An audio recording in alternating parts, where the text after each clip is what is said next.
heard of the concept of chunking? Anyone heard of chunking? Okay. So what it means is that everything has a chunk size, all right? So can you see that? Yeah. All right. No? All right, hang on. I'll grab mine this time.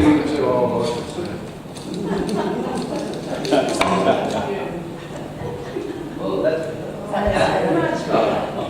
All right. So that's a car, right? That's an example of, if we go up here, that's an example of a mode of transport, right? And if we chunk up again, we can say transport is an example of movement. Yes? Okay? If we chunk down from a car, we can say different types of cars, all right? So we might get a four-wheel drive, or we might get a sedan, we might get a wagon, we might get a sports car. Does that make sense? Yeah. Right? And if we chunk down again from there, we're going to get some specific types of car, right? So we're going to get a Rover or a Honda or a Porsche or a Volvo. Holden, etc. Well, sorry, a Holden, yeah. All right, so, and if we chunk down further, we go into distinctions around the car, so we can get upholstery and steering wheels and, you know, yeah? All of the details, right? So you can chunk up, we can chunk down. So this is the chunking down, right? Into, as you can see, more detail. And this way we're chunking up to more general concepts. True? Everyone got that? Okay. And then we can chunk across, right? And we chunk across, we go to other types of transport. So we might get a plane. Can't read it. You got a better pen? I got terrible handwriting. No, it's Oh, too light? Too light, okay. All right, hang on. Colour, okay. That's so good. This is fun, isn't it? I should have tested the colours. No, that's no good either. Hang on. Is that any good? No. Plane, train. Yeah, do you sort of get the idea? Okay. All right, so that's the chunk across. Okay. So, what does all this have to do with spirituality, right? Okay. Well, car is not separate from mode of transport, and it's not separate from Honda, is it? All right? It's the idea, which is spiritual or energetic in a sense, translated into its physical form, okay? Translation is a great metaphor in itself. We know that we can say the same thing in a number of different languages, right? So, I love you in English, je t'aime in French, ti amo in Italian, etc. Right? So we've got the same thing expressed in different ways. So likewise, spirituality, when we use the word spirituality, we're talking about the big chunk, the concept, right? And that can be translated into specific forms. Some 25 years ago, I was struck by a comment made by education specialist Stephanie Burns when she said, if world peace were declared tomorrow, who would have the behaviours to support it? I'm sure we all appreciate that remark, the wisdom in it, because big ideas up here like spirituality and love and peace need to be anchored in the physical world down here in behaviours, right? Well, they're just ideas, they're just concepts. So most of us would immediately think, if we're thinking about world peace, etc., we would think about behaviours like cooperation and win-win and kindness. I think, did we just lose the... Oh no, it's back. And we can chunk those things down further into specific examples, all right? Like helping someone carry their shopping to the car, or mediation for conflict resolution, sort of to resolve conflict, or solving problems by listening to each other's needs and looking for a solution that will honour all the parties. Or, you know, we can think about a father gently laying his baby in the cot, that's a demonstration of love. And we can think about a woman sharing food with strangers, and these things are all specific behaviours that are an expression of a general concept, right? John Lennon suggested a few examples in his song Imagine, right? Imagine a world with no borders. So love the concept is the same thing as love in action, right? They're just different forms, different levels. And the level of detail in the language just indicates which end of this continuum we're looking at, because we think of that in a kind of a continuum, right, between the big chunk and the little chunk. So this is all common sense, practical kind of stuff, isn't it? So now let's start to go a little down the rabbit hole. Many of you know I teach writing classes, And one of the points I'll make is to observe the different effects on the reader of the different kinds of language we use, especially of the different effects of general language and specific language. So when language is specific and detailed, the reader knows what it means and what to visualise. You talk about a blue cup, a sparrow, Rosie's chihuahua, a cheese sandwich, right? When language is abstract and general, like she was afraid, the reader has to guess at the character's fear. If the writer provides specific details, we can visualise the scene more easily, right? As the hour approached for her husband's homecoming, she would repeatedly check the casserole in the oven and warn the children to be good so that nothing might trigger their father's displeasure. And she would try to read her husband's mood from the sound of his footsteps as he walked up the path to the house. The details bring the scene to life, and they make it real and specific for us. So we know, we can feel that fear now, rather than just the concept, the general idea she was afraid, all right? If a writer talks about a character's unhappy childhood and keeps the language vague and general like that, readers have to find their own meanings and examples. So if they had an unhappy childhood, the reader will go into their own meanings, right, to supply the meaning in the story. If they had a happy childhood, right, they'll make up what the character's unhappiness was like, but in neither case will the reader be in the writer's story. The writer has to provide these details to draw the reader into the world of their story. So when language is general, it goes up to the largest chunk size, which is in the direction of similarity and universality. For example, we are all human, and this is why it's associated with spirituality. When we focus on similarity, we experience more at-one-ment, right? Negotiators look for common ground. They direct people towards the values they hold in common and away from their differences. So we can only resolve our differences when we're coming from some sort of shared perspective, right? Even if it's simply the shared desire to resolve our differences. When language is detailed and specific, it goes to the smallest chunk size because it focuses on difference. For example, you are black and I'm white. You're Christian and I'm Jewish or Muslim or Sufi. I'm vegan and you eat meat, right? I'm pro-abortion, you're anti-abortion. Focusing on differences gives rise to disagreement, ultimately to war and conflict. We know that while we are Christian or Jewish or Muslim or vegan or paleo or whatever, we're still all human. Both things are simultaneous, right? However, where we place our attention determines what kind of experience we have. So this vague, general, big chunk language is perfect when we want to inspire people to go within and find their own meanings. It's perfect for meditation and hypnosis, when clients will produce their own imagery and we don't want to disrupt their state. It's also the language that politicians use, if you notice that. They'd rather speak in generalities, like take a firm stance, make a commitment to Australia, care for the elderly, etc., rather than speaking in details about how they're going to do it. It seems to me that the drawback of being vague and general in our language, of this conceptual language, is that we can't be pinned down to specific actions and behaviours, so nobody knows exactly what we're talking about. There's a lack of accountability as with those politicians. You might have heard people talk about someone describing her as saying she's very spiritual. Have you ever found yourself wondering what that means? So we take the big chunk, what is a spiritual person, and we chunk it right down and go, well, what exactly does that mean? It doesn't mean that she goes to church. It doesn't mean that she meditates, or that she prays daily, or that she's psychic.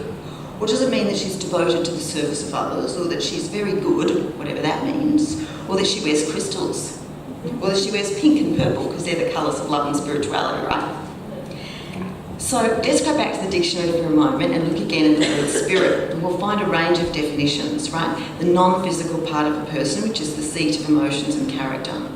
The non-physical part regarded as the person's true self and capable of surviving physical death and separation. And we get supernatural and ghostly definitions, and we get definitions to do with a person's predominant quality, mood or attitude, and we get associations of courage and determination and energy. I'm always drawn to the definitions that suggest life force. So perhaps a spiritual person is also someone who is spirited, who's full of energy and enthusiasm and determination, because after all, the word enthusiasm comes from theos, right? And it means possessed by God, inspired. So are spiritual people actually those who are filled with a great zest for living? Gratitude is considered to be the highest form of love we can express. And if we're grateful, we'll probably also experience a zest for life. So is someone who is spiritual also someone who is persistently grateful? Or is a spiritual person someone who lives from cause, right? After all, we've got the principle of law first in mind, then in body. In other words, things exist first at that spiritual level, perhaps as a thought form, and then in physical form. Perhaps a material person is someone who reacts to the physical world of appearances, while a spiritual person is someone who can look beyond appearances, and trust in health when it doesn't appear to be there, or hold a vision or a goal through a series of obstacles and delays and disappointments. Someone who lives from cause. Lilliane, could you just slow down A fraction, sure. Is there a bit of a delay or something? Sure, we'll do. Yes, no, absolutely. Okay. So I was just saying perhaps a material person is someone who reacts to the physical world of appearances, while a spiritual person is someone who can look beyond appearances and trust in health when it doesn't appear to be there, or hold a vision of a goal through a series of obstacles and delays and disappointments. Someone who lives from cause, from the knowledge that much of this is illusory, as A Course in Miracles teaches, and only love is real. However we define spirituality, we do need a specific definition to know exactly what we're talking about, and to ensure we're on the same page with those we're talking to, right? We can't assume that others share our meaning. Dr. DeMartini tells a story of a woman who was complaining that she and her husband were incompatible. She was spiritual. She went to church regularly and prayed for family and others, and helped out at various fundraisers and donated regularly to charities. But her husband never went to church and was always working. He was purely material, right? And he was always focused on making money, which was about as unspiritual as you could get, right? She felt. So Dr. DeMartini pointed out that her husband was as spiritual as she was. His business served tens of thousands of people. It provided people with money to buy homes and food and other necessities, and to enjoy life. By the time he had finished out pointing out all the ways in which her husband served and provided both for her and others, she was humbled and realised they were both spiritual, but each one was demonstrating that spirituality in different ways, according to their values. Dr. DeMartini's perspective on values fits into this conversation very nicely. Most people think of their values as general qualities like compassion and honesty and kindness, and he says that those are nice ideas, but our true values are what we live, what we demonstrate. So the general idea detached from behaviour is just an idea, the big chunk. The true value is the one that is carried out, the little chunk. We might claim that good communication is a value of ours, and yet in practice we don't listen and we talk over others. So good communication is a claimed value, and self-expression is a demonstrated value. We might value kindness, but when it comes down to it, we might not always behave very kindly. So he has a set of 13 questions we can ask ourselves to determine our true values. And they're questions like, how do you spend your time? How do you spend your money? With what do you fill your space? What do you think about most? What do you dream about and visualise? What do you talk about? What do you prioritise? These questions flush out our true values because we spend our money and time and energy on the things that we value most highly. It's a good reality check stuff. I know I value learning because my home is filled with books and I'm constantly reading, including in the toilet. I'm not allowed to say toilet in I value my children and my family. If they need me, I drop everything else, right? I value writing. I think about words and language and story all the time, and I attend writers' events and read writers' publications, right? I value dance. I'm religious about dancing every Saturday night. So, let's start to draw a little circle here. So how is peace on earth actually a spiritual lesson? Or no peace on earth, I should say, actually a spiritual lesson? So if you haven't heard me speak, I often talk about the principle of divine order, that everything is an expression of God and love, no matter how it looks. That even though things appear to be dark and evil, they are in truth all an expression of divine order. This is not easy to believe or accept. We tend to want to put loving, peaceful behaviour in the spiritual camp and unfriendly, challenging behaviour in the material camp. But can we really do that? If we consider that everything exists along a continuum from big chunk to little chunk, and nothing is purely physical or purely spiritual, then our dictionary definition of spiritual as non-material is not entirely accurate. After all, dark and light are just two ends of a continuum. They're the opposite ends or sides of one thing rather than two discrete states. Just as the head and tail are the opposite sides of the same coin, the separateness is an illusion.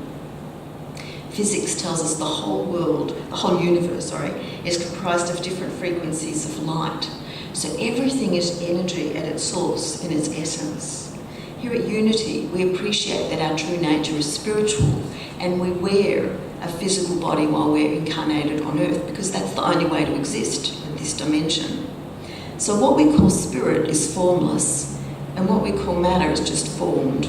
But they're really inseparable, right? They're two ends of one continuum. That part's not so difficult to accept. The problem is chunking across, from loving behaviour to unloving behaviour, or from harmonious experiences to conflict and difficulty.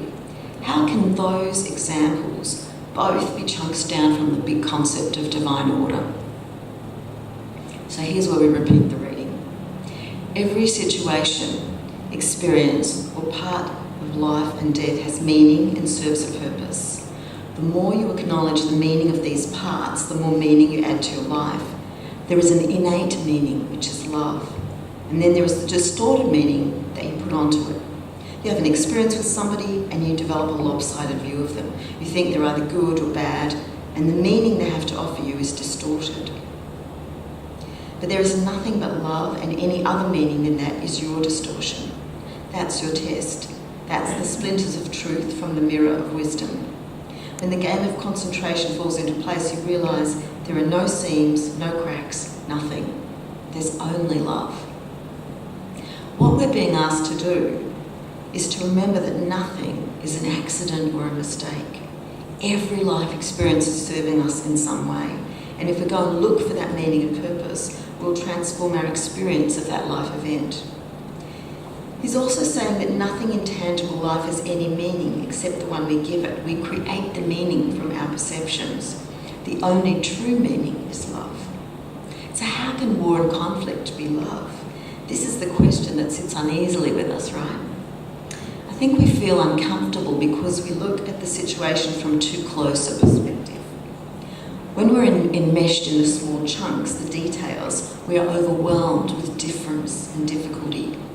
When we step back far enough to get a broad sweep, an aerial view, or even a cosmic view of the situation, then we begin to see the divine order, the blessings and the purpose in the event, because we're not so personally attached anymore from up here. It's not easy to step back, to detach emotionally. And while there are no white-bearded God on a thrones, sitting up in the heaven watching us and judging us for our reactions, ultimately, as A Course in Miracles tells us, our course material for our incarnation on earth, our agenda for our lives on earth, is, can we look past illusions and see love? Eventually, over time, our reactions are tempered. We can look back at experiences that were hurtful and see glimmers of light, right? The faster we learn to do this, the more wisdom we develop. Sages are typically very patient people. Have you noticed that? They are slow to react because they've learned to look beyond appearances. Dr. Demartini also says, without materiality, how can one appreciate spirituality? Both descendants and ascendants have a purpose. To descend into body is to be enriched by experience of one's opposite nature so as to realise more of oneself, as Aurobindo said. Without the dark, how can we appreciate light? Without limitation, how can we appreciate unlimitation? The descendants into the mortal limited body and then the ascendants back to the one transcendental are equal. Ending and origin are the same. That's why Christ said, I am the Alpha and the Omega. Why? Because I, the higher mind, am both the beginning and the end. The beginning of the descent and the ending of the ascent. Good and evil are illusions perpetuated by the original sin of our perception of duality or separation. As soon as we connect up the opposites, we are saved. We experience grace. Unless you know the alpha of origin, you cannot bring about an omega, the end of any belief in your life. If you have a belief in your psyche, unless you know its origin, it will run your life. This is why he warns against creating a separation between cause and effect. He hurt me creates a separation, right? And where he says no therapy is complete until cause equals effect in time and space, until we can see how we created it and how it serves us. If we have a small perspective, we're more likely to react. The bigger our perspective, the more we relax our black and white judgments and the more easily we can see the divine purpose. We fail a test, we feel disappointed, ashamed. The opportunity we were hoping to realise escapes us. It looks bad. Over time, we find that a more suitable opportunity emerges. We discover that we didn't really want that after all. We were following a formula that wasn't coming from our soul, our inner truth. And we find that what we really needed to learn was how to lose graciously, rather than how to have whatever we want. We fight with someone close. We're angry and offended by their behaviour. Things between us become uncomfortable. Perhaps the rift becomes so great that the relationship is severed. Over time, we find that a more suitable relationship emerges. We discover that we didn't really want that first relationship. We'd stayed in it beyond the point of its mutual benefit. Or we find that what we really needed to learn was to value ourselves more, or how to express ourselves, or to learn how to complete a relationship respectfully, or how to apologise and repair a relationship. A question I ask myself when my children when things go awry is, which part of you or me wanted this experience? It's a gnarly sort of question. But when we ask it, we step back from the intensity, back from the small chunk. We move up the scale toward the big chunk, where we have a better chance of perceiving divine order and of seeing how everything serves and how it's part of a divine design. I believe that our life purpose is to grow into that perspective, to see God's point of view, so that we're able to love and appreciate every aspect of life. We don't step up as leaders unless we've been challenged. We don't learn compassion unless we've been hurt. All of these experiences are partnerships. This is real down the rabbit hole stuff, isn't it? Oh, fill me with thy presence, Lord, is a hymn that perpetuates the myth of separation, that original sin or misperception. We are here and God is there. Be still and know that I am God is a prayer that affirms the connection, the oneness. Living in this material world, we typically find ourselves using language that promotes the myth of separation and difference. It's virtually impossible to avoid. But the sooner we go looking for the hand of God in our experiences, the love, the purpose, the blessings, the sooner we link any experience with its spiritual big chunk. Thank you.